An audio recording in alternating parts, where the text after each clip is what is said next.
You are listening to Something Rather Than Nothing. Creator and host, Ken Volante. Editor and producer, Peter Bauer. Hey everybody, this is Ken Volante with the Something Rather Than Nothing podcast, and I am very excited to have Rick Staggenborg here, actually in the union office, visiting. And Rick, welcome on to the Something Rather Than Nothing podcast. Thanks, Ken. Good to be here. It's a real pleasure to meet you. Everybody, I ran into Rick during a picket, a labor picket. So I know Rick's there for the people, and I've talked to Rick over time about a lot of the really incredible work he's done over the years for peace and politics that I would say are deep concern for the people, deep concern for the government in the public sector serving people compared to where we are right now. You've had some time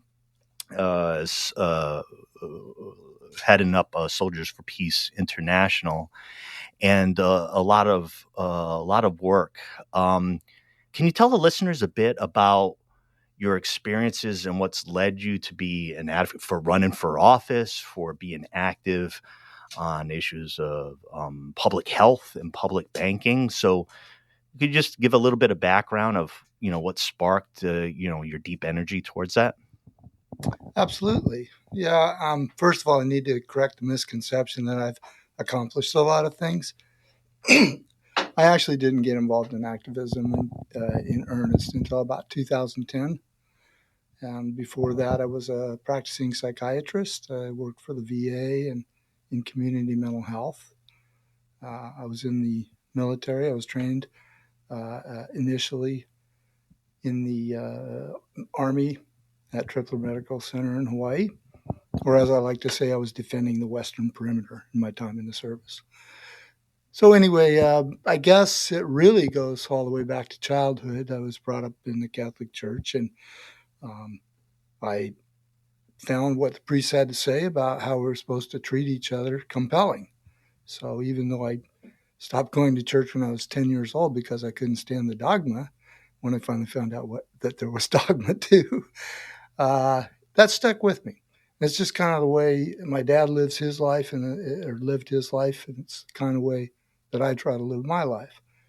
And so it just comes naturally for me to care about other people. When I chose my profession, it was not based on the fact that doctors make good money.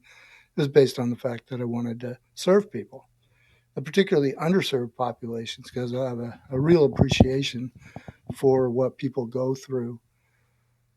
And I've always thought that everybody deserves access to the health care when they need it. And people without any means are the ones that suffer the most from this economic system. So it was just a natural thing that I went into community psychiatry, serving the underserved. And then in the VA also, one of the main qualifications is income. Income or service-connected disability are the two main ways to get VA services. So I felt like I was serving the underserved there too. Anyway, that's just the way it is. And around 2010, I really woke up to what was going on. Until then, I was just figured I was good enough if I was serving people one-on-one or in group therapy, changing their lives that way. And when I was young, I actually had an ambition to be a politician, but the more I learned about politics, the more disgusted I got. But somehow I held on to that naive conception that Democrats were on our side and the Republicans were not so much. They were favoring the corporations. So I just tootled along, focusing on my studies and my work. And about 2009, I guess it was really, when President Obama said that we were going to reform healthcare, I started digging into what the story was about the healthcare system and healthcare systems in other countries, and through Physicians for a National Health Program, found out that it's a no-brainer. Single payer is the only way to go. Single payer universal healthcare, no insurance companies, is by far the preferred way to go. And then when I saw the political process, it was pretty clear right from the beginning that they weren't, well, Obama said he wasn't going to consider it. Said if we were redesigning the system from scratch, we do that, but we can't do that. And I asked myself, well, why can't we do that? Well, it's because not just President Obama, but all politicians depend on money from corporations and rich folks who profit from healthcare. They profit from war. They profit from all the things that I'm against. And I felt a little panicky at first when I realized that. I think it's fair to say I went a little manic. So yeah, I got frantically involved in a lot of different things. I really thought about what it would take to change the system. And I decided that actually about 6 months before Citizens United was decided, when they said they were going to consider the case, I decided, well, there we go. If we want to get rid of the crooked politicians, we need to change the way their campaigns are financed first.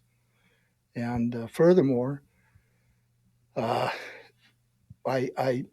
realized that part of the reason they could do that was because of corporate personhood. That had to do with the series of decisions that led to Citizens United. And so I just said, well, okay, I'll work on that. I'll work on a constitutional amendment. And that was actually before I found out about Move to Amend. They were really getting organized about the same time. We both saw what was coming, that this would be an opportunity to educate the public. And damn it, they were going to get it now. It's going to be so obvious. Well, that's when I decided to run for the Senate. I said, ultimately, the only way this is going to happen is if we make it a campaign issue, a litmus test for people running for federal office. And just tell them, if you're not going to, if that's the bottom line, if you're not going to do that, I don't care what else you say you're going to do, because you're not going to get anything accomplished. So anyway, it was a third-party ticket. Didn't get a lot of attention. I didn't realize at the time third parties really didn't have much support for candidates. So anyway, it was a learning experience. And one of the things I learned was that people don't seem to be able to prioritize. They don't seem to get the fact that some problems are at the root and other things are just a branch off from that. I really wanted to strike at the root. And it was kind of frustrating.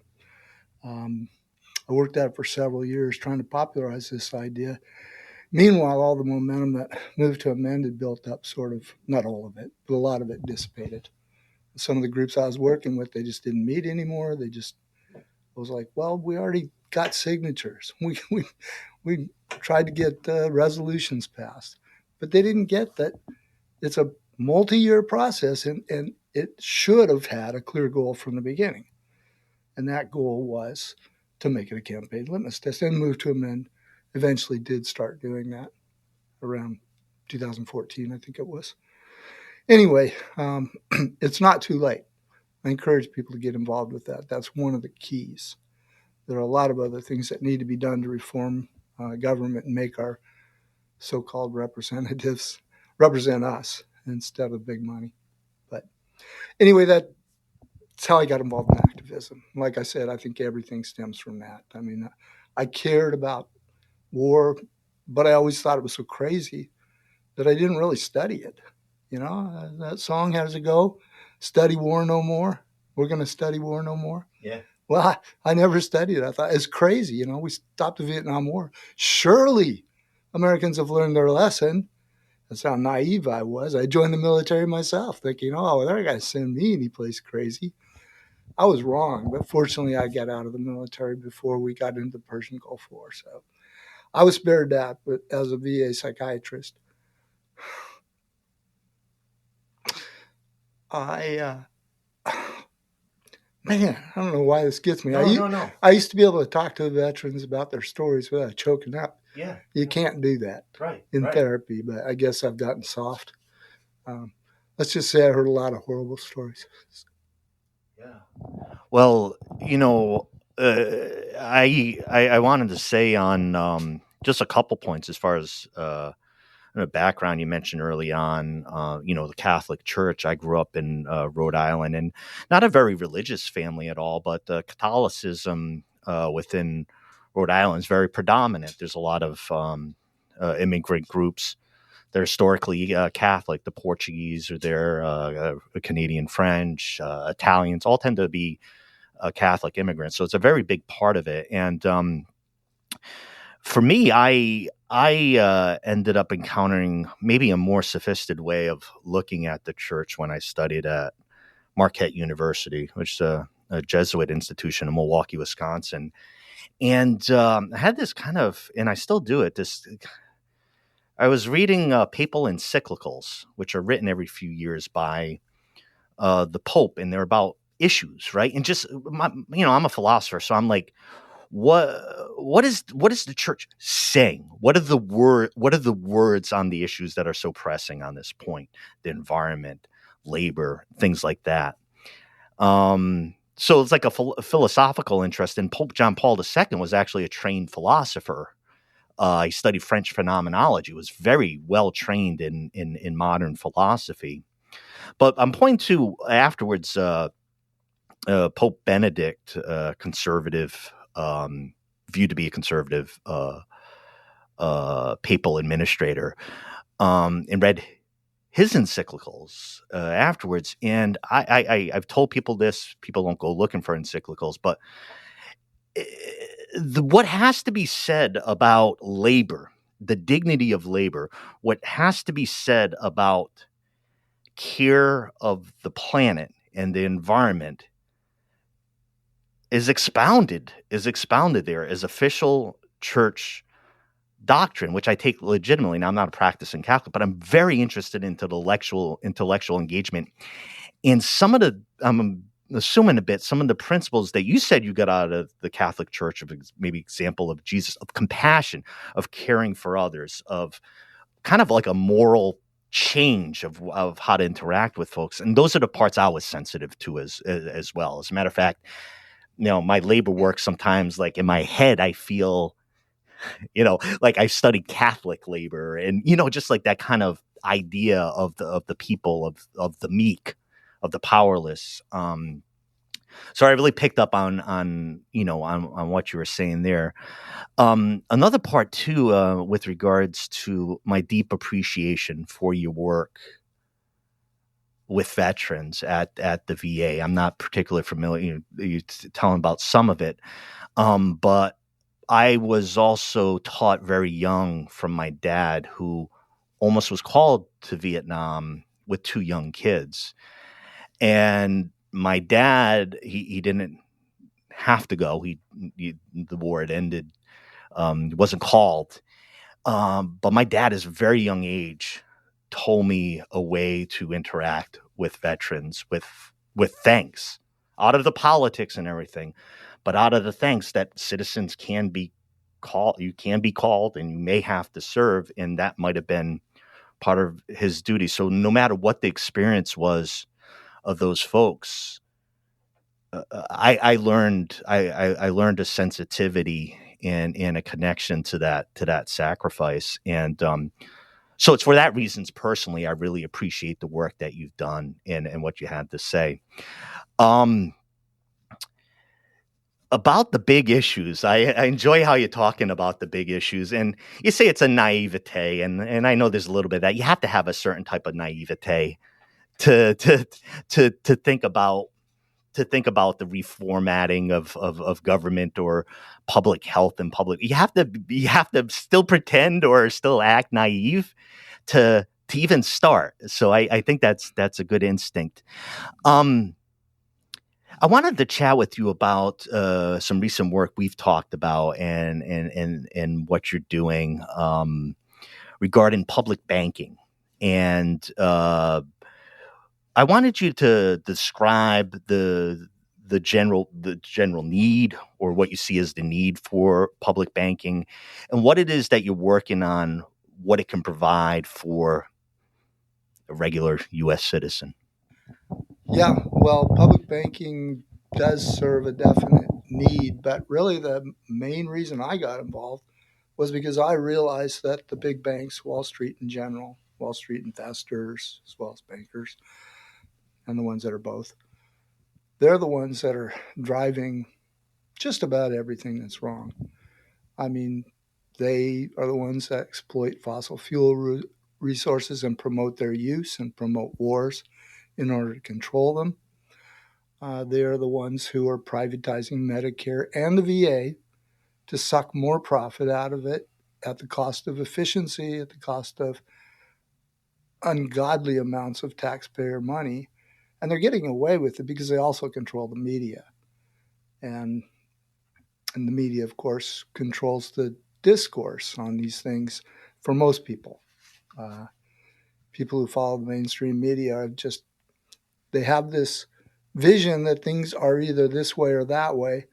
And then the real thing, ones that find to themselves really sophisticated will say, well, I know it's somewhere in between, but... And of course, it's not anywhere in between, because it's the corporate powers that own these things that are telling you it's this or that. And, the Republicans and the Democrats are both batting for the same team. They just take turns.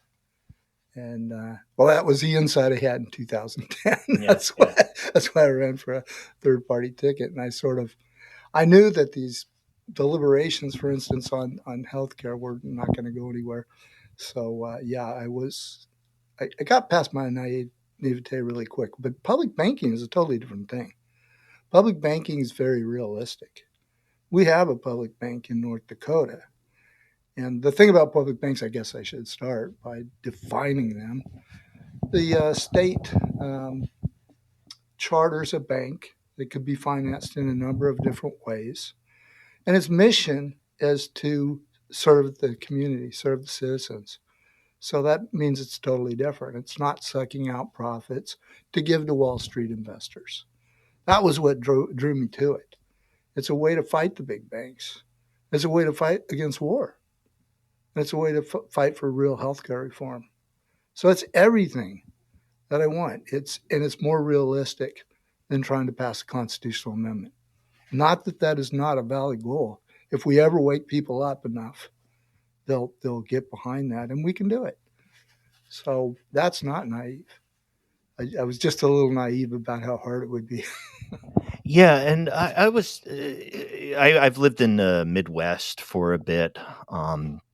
Spent time in Wisconsin and Minnesota. And one of the previous times we had talked about this, I had mentioned, some of the politics that arise of more of a collectivist. I'm thinking of, the politics or the farmers collecting resources, right? Whether it be the crops or dealing with the market. How do we finance each other? How do we help each other? That type of community banking. So I think there's spots where there's these deep roots of understanding, like we are farmers. We need to take care of ourselves. The person in Washington doesn't understand this. The person from a few counties over doesn't understand this. We understand this. And I've always seen that the politics for me and being around there tend to be seemingly more collectivist based, or move like you think of the historical progressive movement, which was both Republican and Democrats, it's the 1930s, 40s, kind of the reformist about things. So, and of course you mentioned the bank in North Dakota. There's some histories, like many type of things, with a new idea or an idea that sticks out there. There's traditions behind this. And I thought one of the interesting things you had to say, which really hit for me just now, was the role in finance, banks tied to war, tied to resources, tied to you need money for that to happen, and so it's like a larger connections of what banks do or the power that they hold.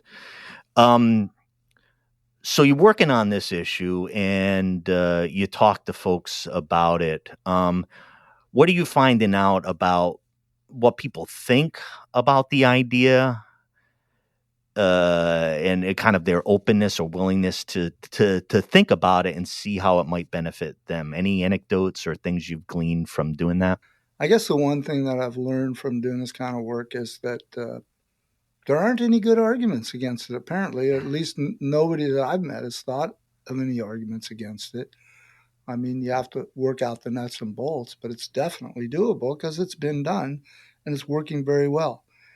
And the whole idea of a bank that serves the people, I mean, we would put our state funds in there instead of sending it to Wall Street banks. That's how it affects them. They're not going to get our money. And if we did this all over the country, that's a big chunk of money. And in the process, we educate people that Wall Street is the root of the problem.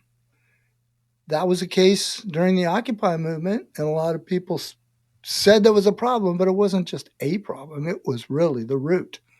That's what, what's the name of that magazine, Adbusters? In that article that kind of sparked this whole thing, or that's exactly what they said. In fact, they said it was we need a constitutional amendment, and we need to rein in the banks. That would be the main goal that's the first thing the politicians have to do if we get an honest Congress. So to me, that was a no-brainer. These are the two things I was already thinking about. And they brought it together, and I got so excited about that movement. But, it was dogmatism. It was a Catholic Church all over, except non-hierarchical. But other than that, I mean, the philosophy was dogmatic. Yeah. Thou shalt not have any, organizations lend their support to this movement. Thou shalt have no priorities. I'm like, are you kidding me? Go back and read that article. You've got to prioritize if you want to accomplish anything. Yeah. So anyway, it faded as I expected, but it did a lot of good things. Sure. It raised a lot of awareness. And again, even though they didn't say the banks were the main problem, that and corruption of government, they kind of implied it a lot. And it really amazed me how quickly people forgot that. It's sort of like Citizens United. People always mention it when you're on the topic of corruption, but then they go on to something. Forget about it otherwise, yeah. But it's still in the air. They don't get that is the problem. Give me any problem and I will relate, just about any problem that's national or international, and I will relate it to corruption in our government, because our government really is the figurehead for a transnational. I want to avoid terms that people think are conspiratorial, but, there are certain individuals who are so freaking rich, like the Rockefellers and the Rothschilds, and people always mention those. They're not sitting around in a little group making plans and then giving orders and everybody follows them all the way down the chain. That's not how it works. You have to develop a level of sophistication that will enable you to see just how this works if you want to fight it. There's no other way. You can fight little battles and skirmishes, but you're not going to have a war plan unless you understand who you're against. And it is a relatively small group of people who control a relatively small number of corporations that own other corporations. And most of those, or at least the top 100 or so, are almost all financial institutions. So when I say it's the bankers on Wall Street, I mean it. And it's not just the United States. They're in league with similar folks in Europe primarily, and Japan, and a few in Japan, a few other places. But that's really what we're fighting. Yeah, I since we're talking politics, I've noticed or just seen a development, over time, probably Citizen United, post Citizen United, pandemic and such, consolidation of media, social media, where part of like doing a podcast or having discussions like this is to be outside of the American discourse, which I see a ritualistic pattern, right? So if I'm a Republican, I get my briefings on the batshit crazy stuff of the day, have my counter arguments, and it's an echo chamber that's been studied, right? The faxes used to go out from Rush Limbaugh. I mean, it was the echo chamber for the day. And then on Democrats engaged in this, either or type of dichotomy. And I actually read the newer language of Democrats, which is actually kind of Trumpy and trying to jolt into the populism of the people and express righteous outrage, I think, which many of the issues are legitimate, within the Democratic Party, but we seem bound here into this echo chamber and these options of either or. And for me and how I've developed in my political beliefs, Democrat and equally useless. They don't even touch my view of the world. So, Rick, how do we disrupt whether it's consolidation or just this either or in American politics? How do you disrupt that? Well, you have to attack on multiple fronts, and you have to have a plan. You have to have priorities. You have to have objectives. And you have to be realistic and yet not let that affect your willingness to fight the fight. Because even though the odds are very, very long, in fact, some people would say insurmountable, especially with global climate change over our heads, it's still possible. And I don't know, maybe that goes back to my roots in the Catholic Church. Maybe it's not like I believe God can intervene, but it's like if there is a God, and if God created this world, is it just like a balloon that he pops at the end or wants to see pop it? I think that if there is a God, God knew the beginning and everything afterward before he thought it into existence. It could consider all the possibilities, and this one came into existence. And maybe an infinite number of other ideas of God's popped into existence too. Either way, if you can picture a way that, if God can do that, and if you think about, the stories, I'm only familiar really with the Christian stories of God, but, God created everything not from nothing, from God, because God was all there was, right? Mm-hmm. He didn't create it from nothing. He created it from God. So in a sense, everything that exists in the physical world is part of God. And I have this fantasy, it could be true, I don't know, that our consciousness and the consciousness of the animals and the trees that are screaming because we're killing them all are one. Or maybe there's just one consciousness and it filters through us. And this is how God views its creation, if. I don't know. But in the end, you make a choice whether you believe in God or not. You can just say, I don't need it, but you know what? I think we do. Yeah. But I have this idea that maybe, just maybe, if we all come to somehow, enough of us come to a common understanding, that we can maybe will things to happen. Because honestly, when you look at it from a physical point of view, what's in store for us with global climate change, seems like a foregone conclusion what's going to happen. And that is either extinction or at least collapse of human civilization.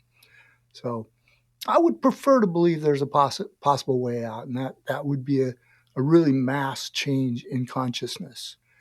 And even if we can't do it like magically, I don't think it's magical. I think there are physical things we don't understand yet. Even if we can't do it that way, maybe, if there's a way we can do it through the conventional means, that's the only way it's going to happen. Yeah. So that kind of helps me think about it. And I like playing with the ideas anyway. But I think we can do it. But it's going to take a mass change of consciousness. And then whatever happens, happens. Yeah. Hey, everybody, Rick Staggenborg answering the something rather than nothing question without even me prompting it. What a great guest. I wanted to mention a couple things. I think about what you're talking about a bit, and I find on just very generally speaking, in order to frame it, the idea of God, I move much more towards what you had commented upon, kind of like the permutation or the presence of whether it's God or whatever that is within throughout all. And some philosophers have argued that throughout history. An example of one, maybe not well known, was Spinoza, who wrote in such a way about the presence of God in all things that he's historically always been accused of being atheist or Buddhistic in in his thinking in a certain way. So that's like maybe kind of like one way of thinking about it, is like kind of the permutation. And I think for me, that's the territory that is the only territory where I can breathe and make sense of things, because the other pieces are counterintuitive, gendered presence, separate realm, all those type of things. They don't start for me. And I understand faith, and I've studied religion. I've done all these things. And at a certain point, you have to feel that is to be true or not in order to comport yourself with it, which I don't. So I've always been, I guess, on what you were talking about, much more towards the presence of what we would deem to be God in the consciousness in the world. And I think it's a really interesting way to talk about what do we do about the bind that we're in. I think you're talking there is that we can change our minds. We can connect to something which is more good or holy or beneficial for humans, as opposed to destruction, corrosion, harm, and death. So I find just that general approach to be really appealing. Could you tell me, as far as one more on the public banking? Can you tell me? Could you give me an example of the type of transactions or loans or the structure that public banking could be more expedient, affordable, you get the money where it needs to be? Can you give just kind of a couple ideas of how that might function more or differently than what we see now? Well, it could, but I was really enjoying our philosophical conversation. Yeah, good questions. I'm sure some of your listeners are interested in that. Well, public banks, they're like a state bank is what I'm working on here in Oregon. We have a small group of people who push through legislation with our champions in the Senate, obviously, and in the House, who that would establish a task force to really work out the details. But what state banks have in common, just to keep it to state banks, is, like I said, they're chartered by the state government. They take state funds and they use them in ways that finance things that benefit the public. So the easiest example to give is funding bond measures. So if a small town needs to replace its sewer system, they usually go to the big banks, and the big banks will laugh at them because we won't make enough profit off that. But it's too big for local banks, okay? Certain size cities. Sure. That's a common problem. That's where the biggest need is. But it's not just about need. It's also about things that we can accomplish. So the Bank of North Dakota funds student loans. Other options, I don't know what all the Bank of North Dakota does. I know it makes farm loans. Farmers are still getting screwed just like they were back in the populist days, 1880s, 1890s, and through the 20s. Well, and still, obviously, in the 30s, too. But they didn't have a state bank. But a state bank can do this. And they've done it in other countries, land banks, they call them, that focus specifically on those kind of things. So we can do that. We can make loans to farmers, and, we can direct them in a certain way. Like, instead of having a farm bill that's written, dictated by Monsanto and Cargill and whatnot, their lobbyists, we can do a farm bill locally in Oregon that helps small farmers, organic farmers. The kind of farming that's good for the community as well as the economy and good for people's health. We can promote those values because we're not subject to the legal dictate that we have to make a profit for our investors. Because if we do finance it privately, and some of these banks are, the way it would work is we'd give them a fixed rate of return, and they'd have nothing to say about the way the banks run. The bank would be independent of the state government also, so the politicians don't screw with it. And it would be run by banking professionals following sound banking principles. The main difference being that it would be directed towards serving the people of Oregon, helping the economy of Oregon, and directed to specific projects that we deem priorities. Minority-owned businesses, that's another good example, where we could direct loans. We could specifically give favorable terms, more favorable terms. I mean, all these banks would be able to get, all these loans would be more favorable than from the big banks because we're not sucking any profit out of it. We are charging fees, and we're charging more than our costs, for one thing, to protect the bank. But for another thing, over and above what we need to have that safety reserve in the bank, we'll be able to give that back to the state. That's what they do in North Dakota. So excess profits go back in the state coffers as I get, I don't know, not exactly a dividend because the state, well, it depends on how you fund it, who owns it exactly, technically. But anyway, so that money could be used to fund, I don't know, education. Gee, wouldn't that be nice, Ken, being a... Yeah, thank you. Please, public education. Yeah, or a universal healthcare system at state level until we, reform federal government, and then we can get it at the national level. Probably, actually, we'd probably have both. We'd have a state level administration of a federal program like Canada. That's optimal because then you got the different states experimenting with different ways of doing it and finding the best way. So, but we'd have.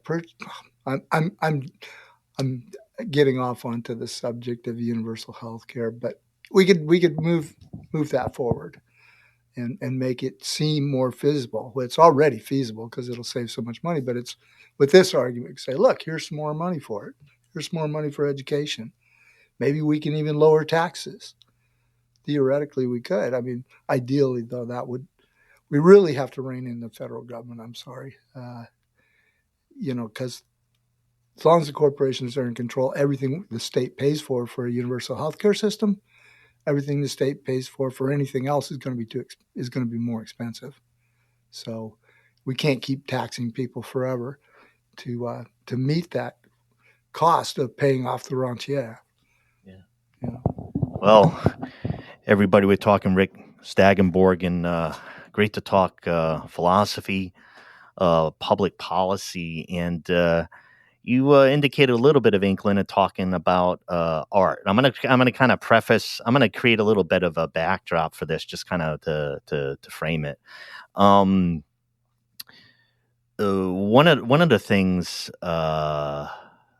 is that art is always important in any society or any culture, and I want to, as a backdrop, just talk about like what I see as big mistakes sometimes historically, where I view art as being something just kind of unto itself, human expression. This is something, very inexact in framing this. And at times I've seen, movements that I've studied, including communism, which look a certain way of religion and art. And I believe, when we look at art as just a manifestation of a dominant ideology. So I'm going to give you an example. So in the Chinese, the Cultural Revolution, the idea was to kind of extinguish or eliminate a bourgeoisie kind of art forms, right? And we could think of fine paintings, and there could be an excess there. But then there was a narrowing and a legitimacy of what art is narrowed down to. Does this emerge from the people and class consciousness? It gets way too cute. And, you end up in an idea of like regulating art. And I think when we talk about God and art, there's something about humans, say what you will, whatever you believe, that these things like seem to be largely ungovernable when it comes to behavior. So I've always been kind of thinking about in terms of social, like how we look at art. But I was wondering your perspective, as far as, because art can be so useful in making change and changing consciousness. You could talk for a while, or I could talk for a while, Rick, trying to explain something, and then somebody sees a painting or a picture that shows the atrocity or what's going on, and it did it. Like, that's what got from point A to B. So with that kind of long exposition in the background, I was just wondering what you thought art is. Well, that's a really good question. I went to college undergraduate for 8 years and studied. I think I took at least a survey course in just about every subject there is except fine arts. I never touched fine arts. The closest I came was studying Spanish in college. And I didn't really have an appreciation for it. I'm sort of a left brain person. And when I look at modern art, I say, oh my God, I don't have time to sit around and guess what you meant or, speculate on this and that. I tell me what you're talking about. Yeah. And I always kind of related the kind of art that you're talking about, like Diego Rivera, wow, it's right there, what the message is. So I do appreciate that kind of art. I'm one of those guys, I don't know art, but I know what I like. Yeah. And that's what I like. But I do now understand more since I've been involved in activism, the power of art. It really is important. And I like your lead into this too. What do we mean by art? I certainly don't restrict art to, the fine arts or classical music or any of that stuff. Art is simply an abstract expression, and there's all kinds of different ways to do it. Maybe the way that I speak about certain things is artistic. Maybe it's a form of poetry. Like you said, I don't believe we should restrict the definition. It is what it is. And maybe it should be defined by the function. Maybe art evokes something in you that stirs you to a greater consciousness. And all of that is promoting what I was talking about with God. You said you're more comfortable thinking about unity and blah, blah, blah. Well, that's not as opposed to God. That is God. It's the same thing. Right. Give it what word you want. It's the same thing. I went to a UU fellowship one time and mentioned the word God, and oh my God, somebody just freaked out. He freaked out. Don't mention God in this place. I'm like, okay, what do you want me to call it? And I met another person in another UU congregation who I mentioned God, and she said, oh no, I'm an atheist. And I said, oh really? What do you believe in? I mean, you come to UU. What is this universal of the universal principles? And she said, well, it is the universe. And they said, you mean God? Of course, that's not really strictly true, because God, most people would conceive of God as being beyond the physical universe, a higher dimension. But that's not really that abstract if you've studied any modern physics. There are higher dimensions. Certainly mathematically, that you can construct models of them. But in particle physics, string theory says that there have to be higher dimensions. So when you talk about things that we can't explain through physics, but we can observe, like how my brain tells my hand to move, is that because some sensory input translated through my brain and my brain automatically did, or is it because I have free will? Now, how many of your listeners don't believe in free will? Right. Of course, you're a philosopher. You know that we don't know free will exists. That's an act of faith too. The fact of the matter is we construct our own realities, and we choose which ones we want to live in. So I understand the ugliness of the physical reality that I live in. I also understand there's a lot of beauty. So one of the things that art can give us is remind us that there's all that beauty for those of us who've chosen to steep ourselves in this ugliness. We need that too to be human. And to be, I think, the manifestation of some higher oneness that has a power of its own, and but that power is multiplied exponentially when it's a power of collective intent and belief and action. All right.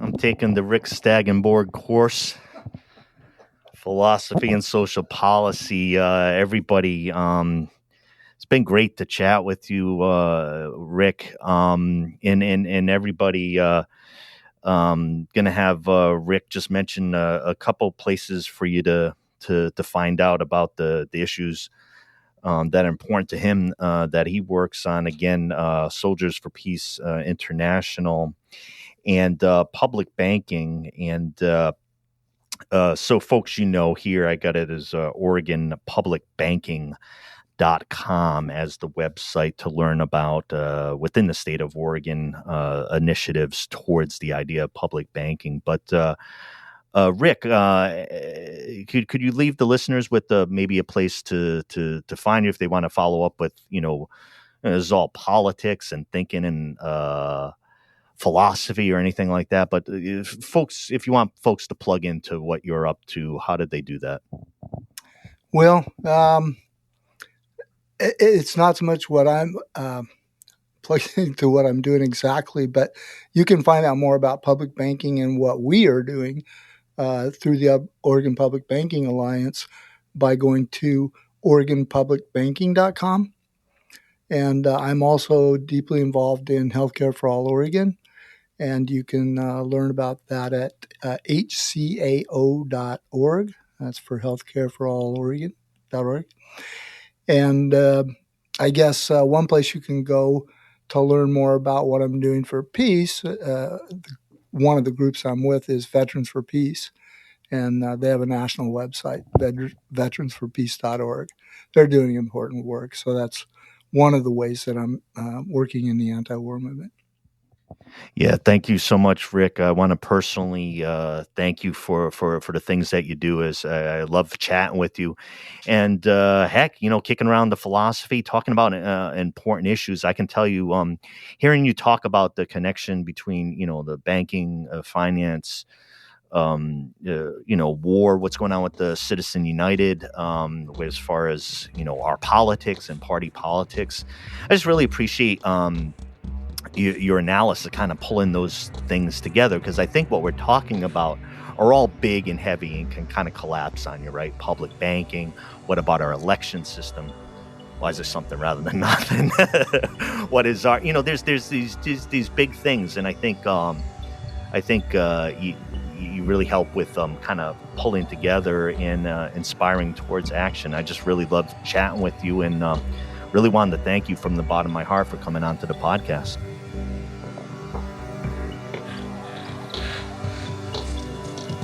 This is Something Rather Than Nothing.